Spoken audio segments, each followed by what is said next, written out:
அன்பு நேயர்களே, ஒரு 30 வருடங்களுக்கு முன்பு எல்லாம் நல்ல விதமாகத்தான் சென்று கொண்டிருந்தன. திடீரென்று வாஸ்து உள்ளே நுழைந்தார். அவர் பேசாமல் தான் இருந்தார். வாஸ்து பகவான் ஆளாளுக்கு இந்த மனை தோஷம் உள்ளது, இது இங்கே இருக்கிறது, இங்கே இருக்கக்கூடாது, அங்கே இருக்கக்கூடாது என்று காய்த்த மரங்களை எல்லாமும் வெட்டி தள்ளினார்கள். துர்கா நகரில் தான் இந்த விஷயம் ஆரம்பித்தது. எங்கள் ஊரில் அந்த நேரம் பால் மரம் இருக்கக்கூடாது என்று காலங்காலமாய் காய்த்த பலா மரங்களை எல்லாம் வெட்டி தள்ளினார்கள்.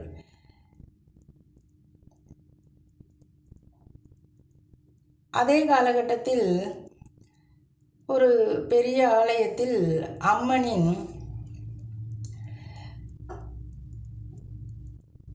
அதாவது நெஞ்சு பகுதியில் மாங்கல்யம் இருக்கும் இடத்தில் பல்லி ஒன்று விழுந்து விட்டது. பெண்கள் எல்லோருக்கும் மாங்கல்ய தோஷம் வந்து விட்டது, எல்லோரும் சரடு மாற்றிக்கொள்ளுங்கள் என்று யாரோ சரடு விட்டார்கள். அதை நம்பி எல்லோரும் மஞ்சள் சரடு மாற்றிக்கொண்டார்கள். அடியேன் மாற்றிக்கொள்ளவில்லை. எனது கணவரும் பொறுத்து பொறுத்து பார்த்திருந்து ஆதங்கத்துடன், ஏன் நீ மட்டும் மாற்றிக்கொள்ளவில்லை? எல்லோரும் மாற்றிக்கொண்டு விட்டார்கள், அவருடைய நண்பர்கள் வீட்டிலெல்லாம் அப்படி என்றார். நான் ஒன்றுமே சொல்லவில்லை. ஏனென்றால் யாராவது இப்படி ஒரு புரளியை ஏற்படுத்தி விடுவார்கள். அதாவது நாம் சொல்வது தவறாக இருந்தாலும் அதை கேட்பதற்கு 4 பேர் இருக்கிறார்களா என்ற ஒரு மனோபாவம். இது ஒரு மனோவியாதி என்று கூட சொல்லலாம். அடியேன் யாரையும் குற்றமாக சொல்லவில்லை. அந்த காலத்தில் அடுப்பங்கரை அக்னி மூலையில் இருக்கும். அதுபோல் அடிக்கும் குழாயோ தண்ணீர் குழாயோ கிணறோ பெரும்பாலும் ஈசான மூலையில் இருக்கும். மற்றபடி இந்த பக்கம் இத்தனை அடி, அந்த பக்கம் இத்தனை அடி என்றெல்லாம் இல்லை. ஏனென்றால் பெரிய பெரிய தோட்டத்தில் தான் வீடுகள் இருந்தன. நன்றாகத்தான் வாழ்ந்தார்கள். பிறகு ஒரு பச்சை புடவை வைபவமும் வந்தது. எல்லோருக்கும் பச்சை புடவை எடுத்து கொடுக்க வேண்டும் என்று. இதிலும் அடியேனுக்கு உடன்பாடு இல்லை. எனது கணவரோ, ஏன் உன் தம்பியிடம் சொல்லி வாங்கி கொடுக்க சொல் என்றார். அதற்கும் நான் பதில் பேசவில்லை. புரளிகளின் பின்னாடி ஓட முடியாதல்லவா? பொறுத்து பொறுத்து பார்த்து ஏதாவது தோஷம் வந்துவிட்டால் என்ன என்று அவரது கவலை அவருக்கு. கிளி பச்சையில் ஒரு புடவை வாங்கி வந்து கொடுத்தார்.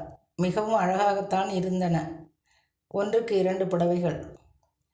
இப்படி அந்த காலத்தில் என்ன செய்தார்கள்? இந்த எண்ணெயில் தான் விளக்கு போட வேண்டும், நல்லெண்ணெயில் போட வேண்டும், நெய்யில் போட வேண்டும் என்றெல்லாம் இல்லை.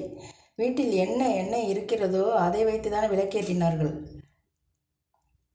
நன்றாகத்தான் வாழ்ந்தார்கள். நாம் மிகவும் இறை நம்பிக்கையோடு நம் மூதாதையர்கள் எப்படி ஆசார அனுஷ்டானங்களை பின்பற்றினார்களோ அப்படி வாழ்ந்து விட்டால் எந்த ஒரு குழப்பமும் வராது. அமைதியாய் வாஸ்து புருஷன் என்பவர் அமைதியானவர்.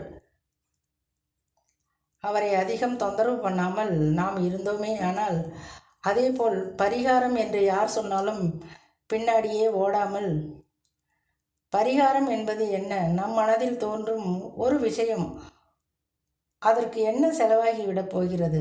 ஒரு அகல் விளக்கும் எண்ணெயும் திரியும் இருந்தால் போதும். நம் மனம்தான் இறைவனை எண்ணி எண்ணி உருகினால் போதும். இந்த விளக்கு ஏற்றுதல் எல்லாமே 2ஆம் பட்சமாக ஆகிவிடும். அன்பு நேயர்களே, நாம் யார் சொல்வதையும் கேட்டு அதிகம் குழம்பாமல் இருக்க வேண்டும் என்பதே அடியேனுடைய ஆவல்.